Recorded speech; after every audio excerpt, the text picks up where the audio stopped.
has never been a more important time to move in a vegan direction. Whether you're ready to start, restart, or re-energize your vegan or plant-based practice, this podcast is for you. I'm Michelle Olander, life coach, vegan, ADHD matriarch, travel lover, and smoothie loather. And I know that it's the details that get in the way of your vegan journey. But I like to believe that the obstacle is always the way. So every week we meet here where I translate the tools of life coaching and Stoic philosophy. I bring you actionable tips, some laughs, interesting guests, and vegan ideas for everyone at any age. All to help you veg your best. Episode 302, The Hidden Cost of Waiting.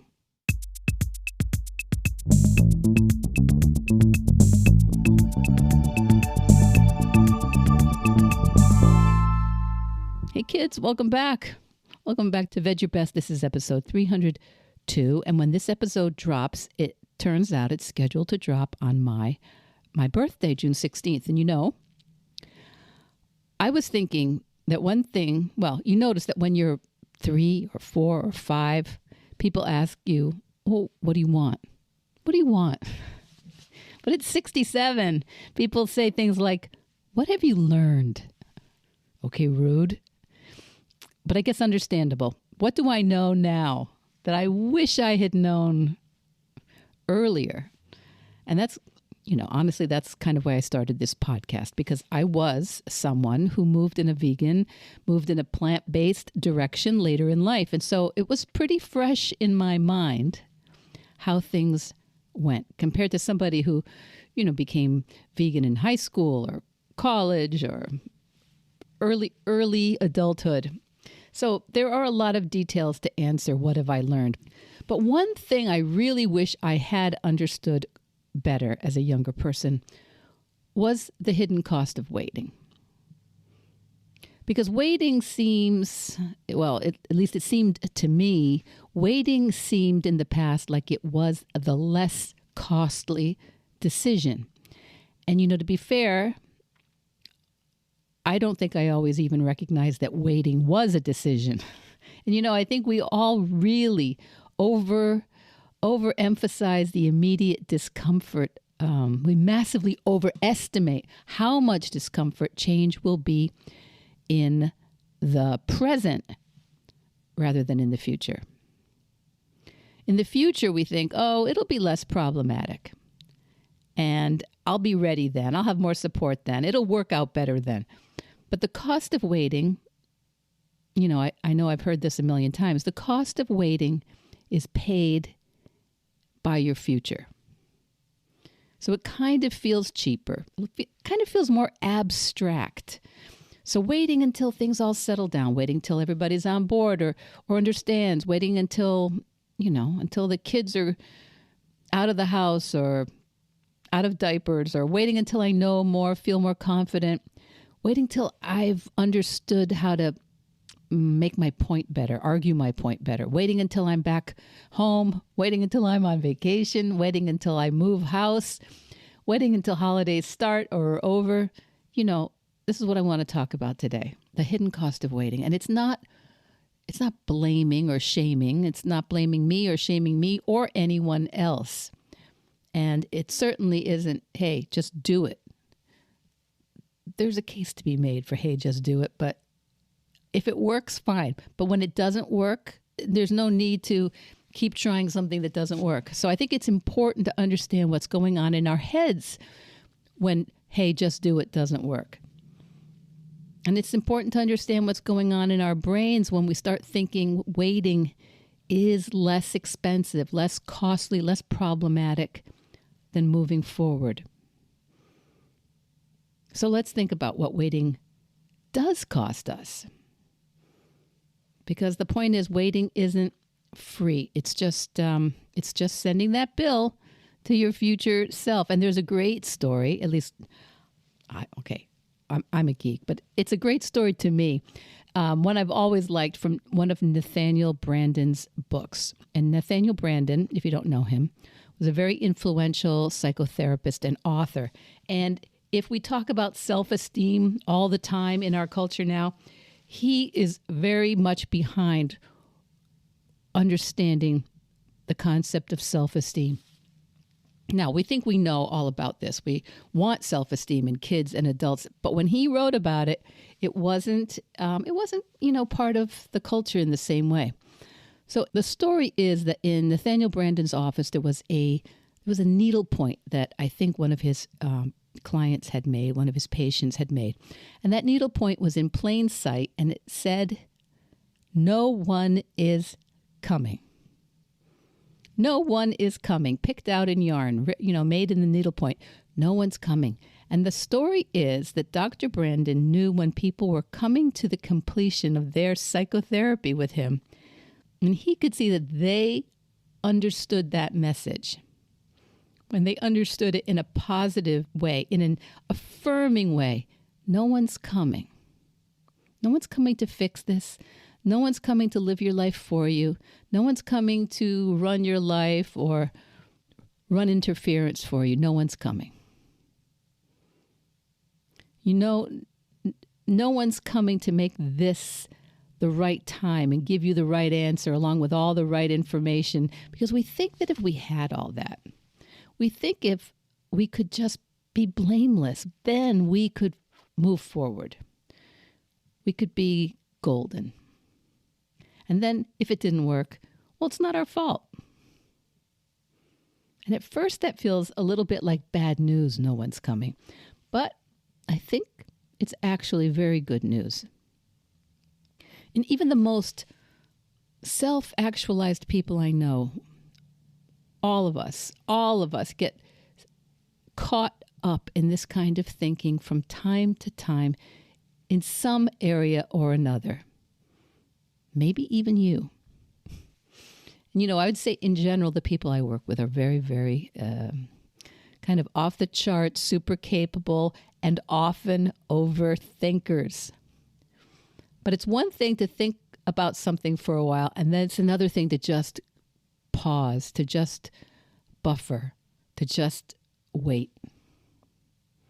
Because while we're thinking that there is a right person, a right book, a right research paper or podcast or mentor or medication or store or meal kit or ingredient or community, that there's something out there on the horizon that will fix it for us, while we're thinking that someone or something is coming, we are not really keyed into the hidden cost of waiting. Because we're thinking about the current cost of maybe starting up, the current cost of being a beginner, which is, well, for many of us, it's discomfort and embarrassment, awkwardness, making mistakes, trying to learn from those mistakes, not really knowing what to do second or third, sounding ignorant, having other people weigh in on it, having other people make comments about it. Waiting sounds like, when the right time comes, I'll do it. When the right person comes, I'll know. I'll be able to skip over all that awkwardness because it will be figured out for me. It'll be turnkey, no problem at all. Move in ready. And so I would say at age 67, that's becoming clearer and clearer. That time, that perfect time just doesn't exist. I don't know about you, but it's never happened for me in any area that I can think of. To accomplish anything, you really still have to be that beginner. You really still have to go through all that awkwardness and make all the mistakes, have some of those dark nights of the soul when you wonder what the heck you've gotten yourself into. But before we go any further, I do want to validate it. I do want to validate that waiting isn't because you're doing something wrong. I'm not demonizing you because we all do this. It's not because you're weak. It's not because you're fooling yourself. I know how easily an episode like this can start to sound like, Michelle's just telling me I'm making excuses and blaming me. And no, that's not at all what I think. It's not at all what I think. Because the stories that we are telling ourselves, they're built from real circumstances. They are the way we have learned to make sense of the world. And if you're coming at this from maybe a plant-based or the vegan side of things, you might well be thinking, my family is not going to support this. Or maybe you have certain food aversions. Maybe you have health issues around nutrition. Maybe there are strong cultural rules about what you're allowed to eat, what you're not allowed to eat. Maybe you don't have the time to cook. Maybe you don't have a kitchen. Maybe you don't travel much. Maybe you eat out too much. Whatever it is, I am not demonizing any of these things. These are not ridiculous thoughts. They are the actual obstacles or challenges or speed bumps, if you will. They are the ones in your particular unique life circumstance. They just are. And it's possible that you'll not be able to solve all of them anytime soon. But I do know family dynamics are real. Food traditions are real. Health concerns are real. Time pressure, not wanting to be the difficult one at dinner. These are all real things. So don't for a second think that because we talk about our thoughts, that it means that those thoughts are not encapsulating real challenges in your life, in my life, in our families, in our communities. But I'm here every week to draw your attention to what you can do instead of waiting for the part you can't do right now to change. Because that's the hidden cost of waiting. And that's why I occasionally get myself into big trouble when I say to those people who go, bacon though.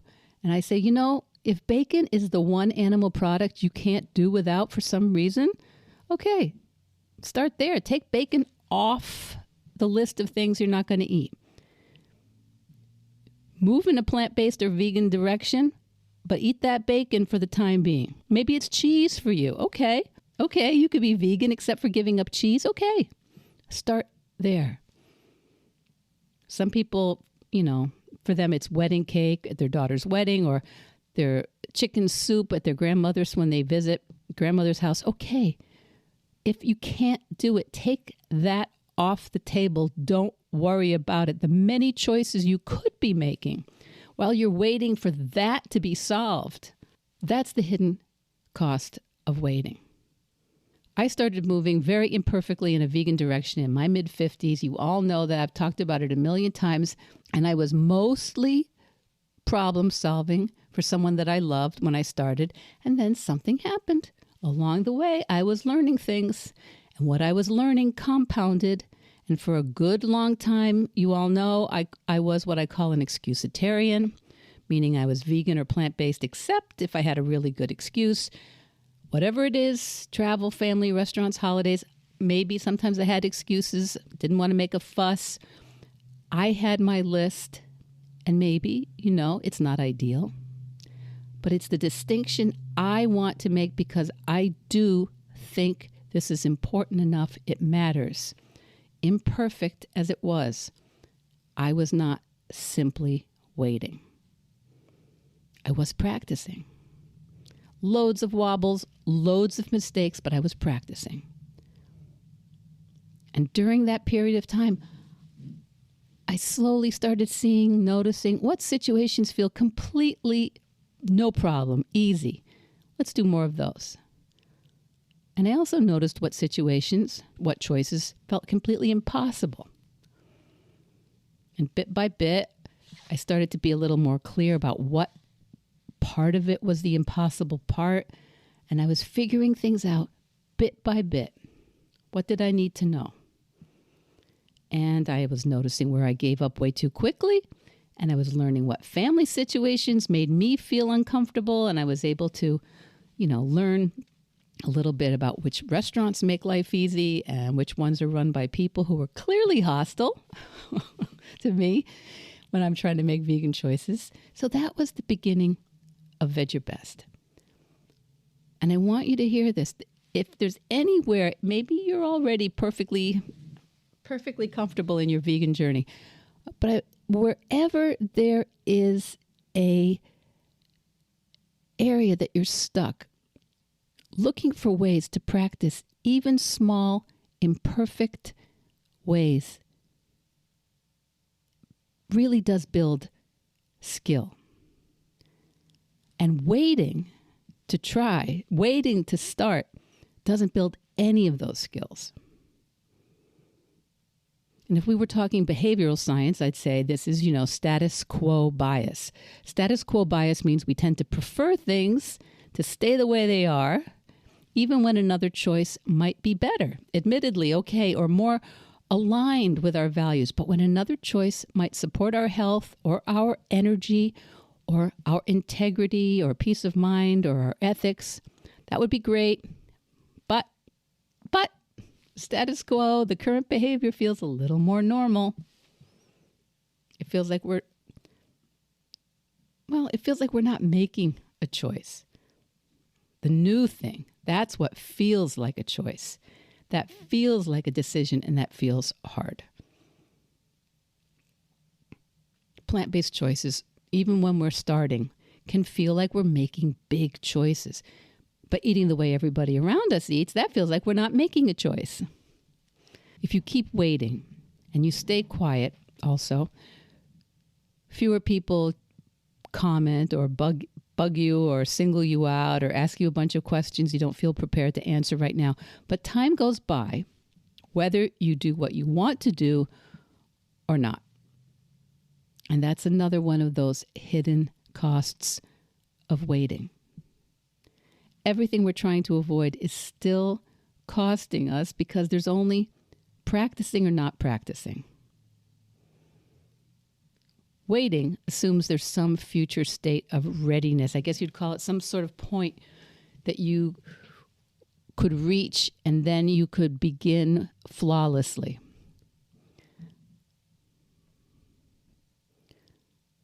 But the reason I call veganism or plant-based eating a practice is because it is a practice.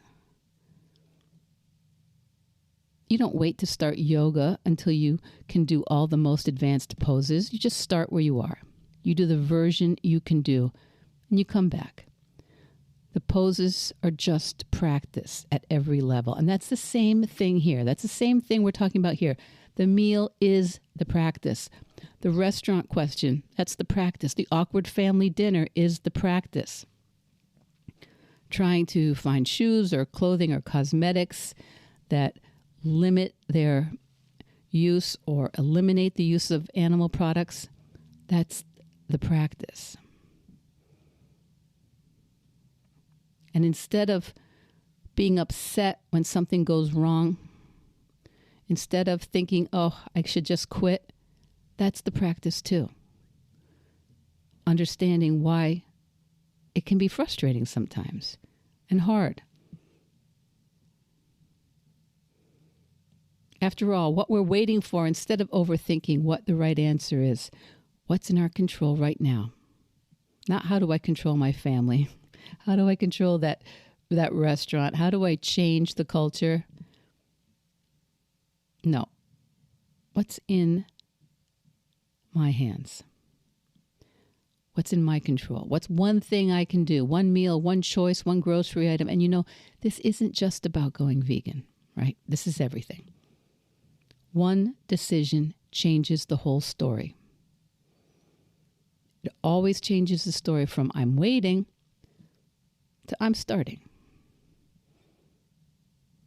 So before I stop this, I wanted to say something that I think often gets left out when we have conversations like this. It's not, I agree, it's not fair that you have to do all this work. And if your family has made change harder for you, that can be real, right? That's real. And if your culture or your upbringing or your religion, if those things can make certain foods feel warm and loving and like belonging and your identity, and other choices can feel like isolation and separation, that's real. It can be real. And if your health history makes food choices complicated for you, that's real. And I'm not ever going to poo-poo any of those. There are all sorts of circumstances in life that can be more helpful on this journey and can be less helpful on this path. Your budget, your schedule, your caregiving responsibilities, your partnerships. So remember, no one is blaming you. Okay, I'm not blaming you anyway for any obstacle that's in your path on this journey. Some of them were handed to us long before we had any say in our lives. I have obstacles. We talk about them here all the time. So I'm not asking you to pretend that your obstacles, your challenges, that they don't exist. Or to be grateful for every obstacle, though. That is an idea that I think has some spiritual merit. But I'm not asking you or anyone else to turn every painful part of life into some sort of lesson. Some things are just hard. Many things are unfair. Quite a few things are just wrong. And still, taking ownership of what happens next is not the same thing as blaming yourself for anything that happened before. So when you take ownership of the next choice, you're not saying that the obstacle doesn't matter or it doesn't exist. You're just saying, in this imperfect world, some things are harder, some things are easier, but that obstacle there doesn't get the final word on my choices. And sometimes that takes a lot of practice. So I'm wondering, what would you do a little differently if you believed that waiting is costing you, whether it's being plant-based or committing to your work or a loved one or beginning your advocacy or some creative project? Because this is my 67th birthday, I'm going to say that so far, the right time has never seemed to show up. That's why, if you're asking me what I wish I knew, I would have stepped forward long before I thought I was ready on many, many different topics. So that's why I'm so grateful that you guys spend this time with me every week. My Veg Your Besties, as always, every single thing I talk about, listen, I'm not talking down to you. I needed all of this, and I still do. So tell me what you've been waiting on, what you're waiting for. And just ask yourself, Michelle's probably wrong about this, but is there any chance that there's a hidden cost of waiting that I haven't been thinking about? And until next week, just veg your best. Veg Your Best podcast production, music, and editing by Charlie Weinshank. Thanks, Charlie. Before you go, it would mean so much to me and the Veg Your Best team if you would hit subscribe, leave us a 5-star review, or share with someone you think might be interested. Something about algorithms, it helps bump us up a little in the rankings, and that's the best way to help others find the podcast and for us to find our audience. So, until next week, make it easy and veg your best.